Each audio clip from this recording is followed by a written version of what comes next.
Naitwa Eliasante Emanueli Bugenyi, ni maarufu mzee wa Neema Kefu.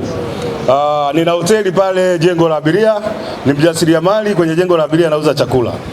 Sasa kwa sababu mengi yamezungumzwa na sipendi kurudia, ningependa tu kutoa ushauri, na huu ushauri wangu utahusu mambo mawili ambayo mimi naamini itakuwa ndio mwarobaini wa matatizo, na sio ya stendi ya Magufuli tu, ni pamoja na sehemu zingine.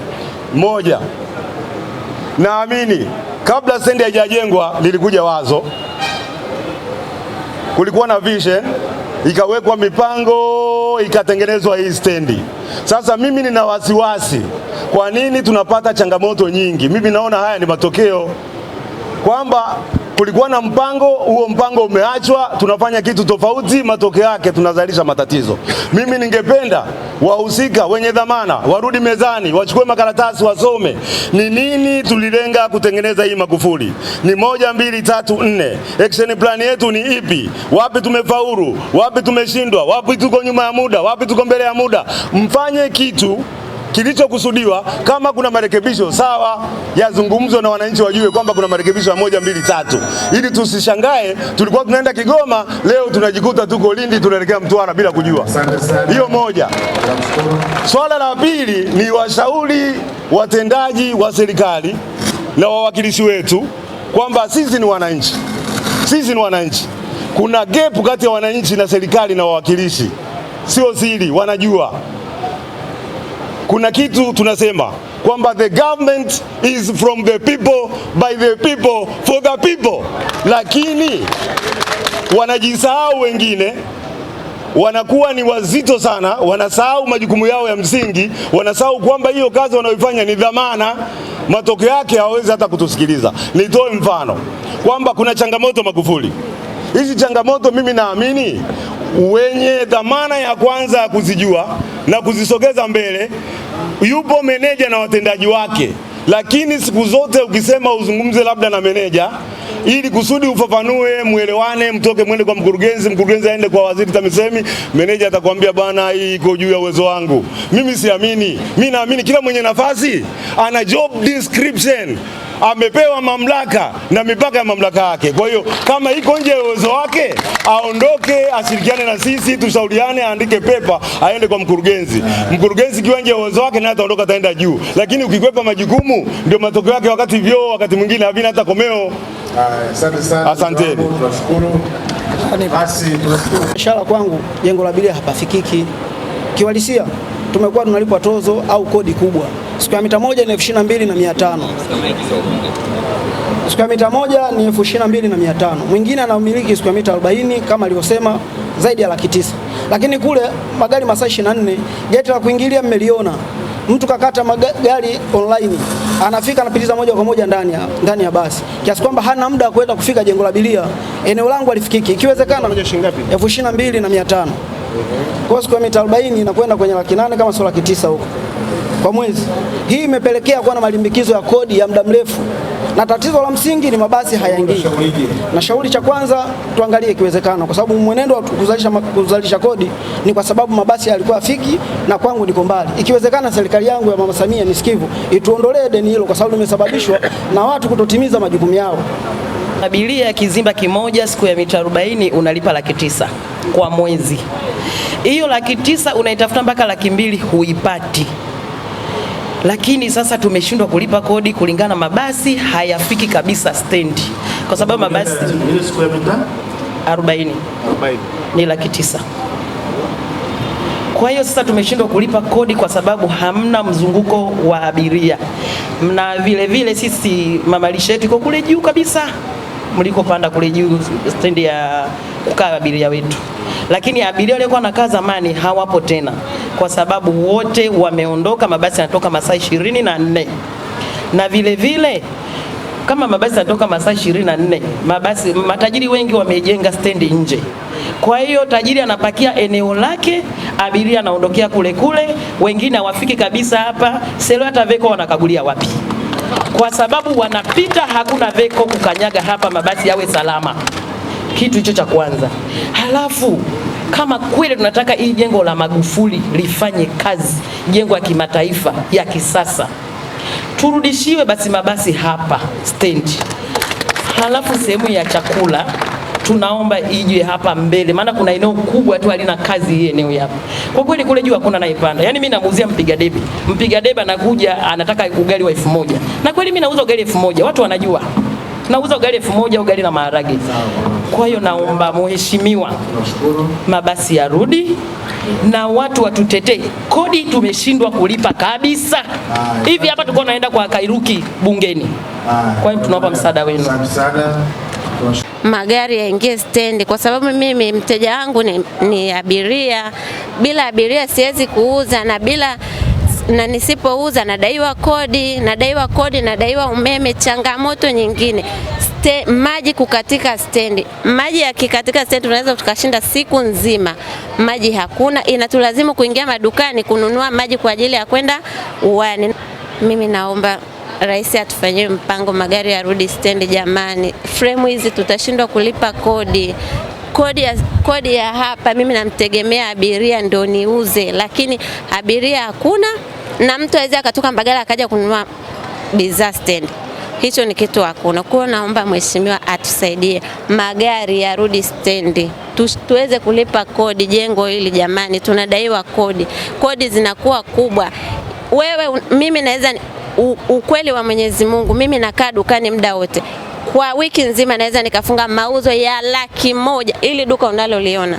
Na kwa siku natakiwa nileze 20,000 kwa ajili ya kulipa kodi. Kaka, kweli hapo bado hujaweka umeme kwa wiki 30,000 nalipia umeme kwa wiki 30,000. Hapo 30,000 kwa wiki, kwa mwezi kama 120,000. Bado sijaweka kodi. Bado sijaweka hapo matumizi mengine. Tunaomba jamani, uongozi wa juu tusaidie kuangalia stendi kwa jicho la pili. Jina langu naitwa Isa Amir Kilimo almaarufu Kijoka Kidogo. Ni mwenyekiti wa chama cha mawakala na makarani wa mabasi mkoa wa Dar es Salaam. Ndio mwenyekiti ambaye ninamiliki watu wengi kuliko eneo jingine lolote. Mheshimiwa mwenyekiti, stendi yetu ya Magufuli ina changamoto ambazo zimetatuliwa na nyingine hazijatatuliwa. Mheshimiwa mwenyekiti, stendi yetu mvua ikinyesha ina mahala ambako maji yanatuama kuliko maelezo. Kiasi kwamba hata kama kuna watu wamekaa pembeni na magari yetu yakiwa yanaingia yanaweza akaleta changamoto. Lakini cha pili ni kuhusiana na swala zima la upande wa abiria wetu. Pindi wanapokuja kwenye kukata tiketi, lile eneo wanalosimamia halina vile viti vya kukaa abiria. Kwa hiyo kama abiria amekata tiketi saa 4, maana yake pengine atasimama mpaka gari itakapokuja kutokana na hali ya kule juu. Lakini pia mheshimiwa, mimi nina watu wengi ambao wanapaswa kuingia getini na kutoka. Kama mabasi yote yanatoka ndani ya kituo yanaenda nje ya kituo. Na ndio watu ambao wanaingia wanalipa 500, wakitoka wanalipa 300, wakiingia 300, wakitoka 500. Yaani ndio ambao wanaingizia serikali mapato. Kwa hiyo hawa watu ambao wanaingizia serikali mapato, leo gari zote ziko nje, kwa mapato yanazidi kupungua kwa sababu nanipunguzia watu wangu.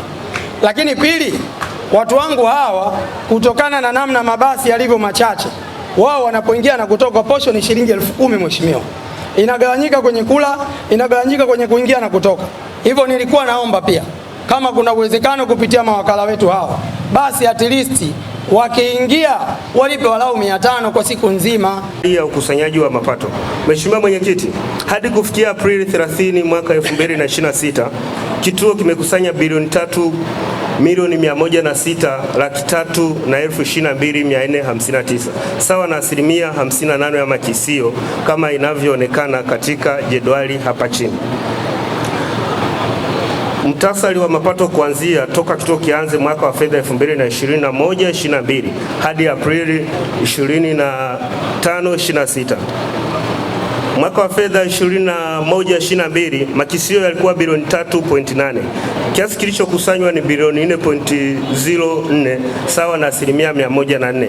Mwaka wa fedha 2022-23 tulikuwa na makisio ya bajeti ya bilioni 5.04 ambapo kiasi kilichokusanywa ni bilioni 4.69 ambayo ni sawa na 93%. Mwaka wa fedha 23-24 tulikuwa na makisio ya bajeti ya bilioni 6 ambapo tulikusanya bilioni 4.24 ambayo ni sawa na 71%. mwaka wa fedha ulioisha ambao ni 24/25 tulikuwa na makisio ya bilioni 6.5 ambapo kiasi kilichokusanywa ni bilioni 4.36 ambayo ni sawa na asilimia 66. Mwaka wa fedha 25/26 tuna makisio ya bilioni 6.5 ambayo ni makusanyo halali yaliyokusanywa ni bilioni 3.16 ambayo ni sawa na asilimia 48. Changamoto. Mheshimiwa Mwenyekiti, mabasi, changamoto inayokabili kituo chetu cha Magufuli, ya kwanza ni mabasi kupakia nje ya kituo na kusababisha upotevu wa mapato ya kituo. Ya pili ni kutokamilika kwa eneo la basement 1 na basement 2. Ya tatu ni madeni ya mkandarasi ya bilioni 6.7 ambayo yanasababisha kusimama kwa mradi. La nne ni upotevu wa mapato unaokadiriwa kuwa shilingi bilioni 2.264 kwa mwaka kupitia mabasi yanayoshusha nje ya kituo. Mapendekezo. Mheshimiwa Mwenyekiti, mabasi yote yaelekezwe kutumia kituo rasmi cha mabasi Magufuli. Mheshimiwa Mwenyekiti, malipo ya mkandarasi hati namba 17 na namba 18 yakamilike ili mradi uendelee. Mikakati ambayo Mheshimiwa Mwenyekiti, kuimarisha ukusanyaji wa mapato kwa kutumia mfumo ya kielektroniki ambapo halmashauri ina plani ya kuhakikisha tunafunga boom gate kwa kila mageti ya kuingilia na kutoka magari kwa ajili ya kudhibiti wale waingiaji holela ambao wanaweza wakatoka wasilipe kiwango kinachohusika. Kwa majina naitwa Nyantoli Pius, ni diwani wa kata ya Mbezi. Niende moja kwa moja kwa sababu Magufuli hii kiukweli kama ambavyo unaona inalalamikiwa, malengo yale ambayo tulikusudia kuyafanya hayafanyiki hapa. Na sisi tumeendelea kushauri kama waheshimiwa madiwani, lakini hata mimi mwenyewe Mheshimiwa Mwenyekiti nikwambia ukweli, malengo tuliyokusudia kwa wananchi hawa sio. Kwa sababu Daktari Samia Suluhu Hassan malengo yake ni kuona wananchi wake wanahudumiwa vizuri na yale makusudi ambayo yamepangwa yanatimizwa vizuri. Makusudi ya stendi hii ni kuhudumia wananchi, lakini wanafanya biashara wanufaike na stendi hii.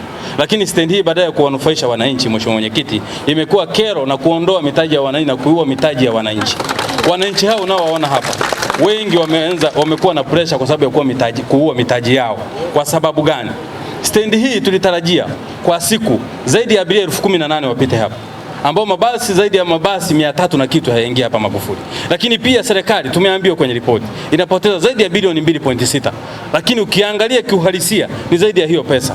Mheshimiwa Mwenyekiti, nikuombe sana sisi viongozi tunaokuwa tumepewa dhamana ni kuhakikisha tunatengeneza mazingira mazuri kwa wananchi, lakini kuisaidia serikali. Hawa wananchi kusudi lao waliokuwa hapa wanataka kujua serikali na mpango gani, na ndio maana umekuja. Ushauri wangu cha kwanza, mabasi yote yarudi Magufuli, yaanzie hapa Magufuli. Cha pili, wafanya biashara wale ambao wamelalamika hapa waangalie namna gani ya kupanga wale walioko juu. Kama ni kuwapunguzia gharama wapunguzio kidogo, lakini wapango vizuri ili huduma zinapokuwa zinatolewa basi ziendane na sawasawa na yale ambayo wanayafanya. Niwaambie jambo moja. Sisi tumekuja kama kamati ya Bunge. Kamati ya Bunge inaongozwa na Spika wa Bunge, lakini sisi mmetupa dhamana ya kusimamia maslahi yenu yote kama wawakilishi wenu katika maeneo yetu yote.